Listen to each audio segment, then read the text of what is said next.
మూడో విడత పంచాయతీ ఎన్నికల ప్రచారం చివరి రోజు జోరుగా సాగుతుంది. ఈ ఆచారంలోని కాంగ్రెస్ పార్టీ బలపరిచిన అభ్యర్థులు గన్గల్లు, చౌదరిపల్లి, చింతుల్లా, నందివనపర్తి గ్రామాలలో ప్రచారం చేశారు. ఈ ప్రచారంలో ఎమ్మెల్యే మల్రెడ్డి రంగారెడ్డి పాల్గొన్నారు. కాంగ్రెస్ ప్రభుత్వం పేదలకు అనేక సంక్షేమ పథకాలను అమలు చేసిందని, కాంగ్రెస్ పార్టీ బలపరిచిన అభ్యర్థులను గెలిపిస్తే గ్రామం అభివృద్ధి జరుగుతుందని తెలిపారు.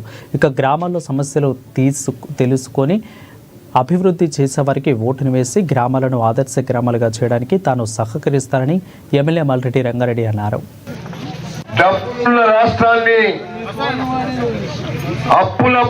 గ్రామ పంచాయతీలో అన్ని ఊర్లకి నేను ఎందుకు పోతున్నంటే ఇవి దగా పడ్డ గ్రామాలు, అమాయకులైనటువంటి ఇబ్రాహీంపట్నం నియోజకవర్గ గ్రామాల్లో అన్యాయం చేసినటువంటి దుర్మార్గులు మళ్ళా ఊర్ల మీద పడి ఎట్లా దోసుకోవాలని చూడడానికి ప్రయత్నం చేస్తున్నారు.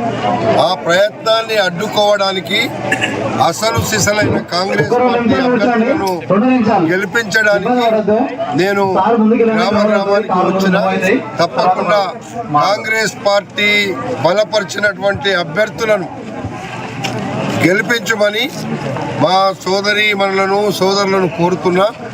మా ప్రభుత్వం వచ్చిన తర్వాత ఉచిత కరెంటు కానీ, సన్న బియ్యం కానీ, రేషన్ కార్డులు కానీ, ఇందిరమ్మ ఇండ్లు కానీ, గ్యాస్ సిలిండర్లు కానీ ఇవన్నీ మేము మాట ఇచ్చిన ప్రకారంగా పనిచేసినాం.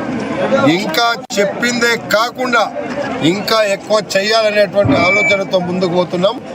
మా రేవంత్ రెడ్డి గారి నాయకత్వంలో ఈ రాష్ట్రం పేదవాళ్లకు అండగా ఉంది కాబట్టే ఈరోజు రాష్ట్రం అంతా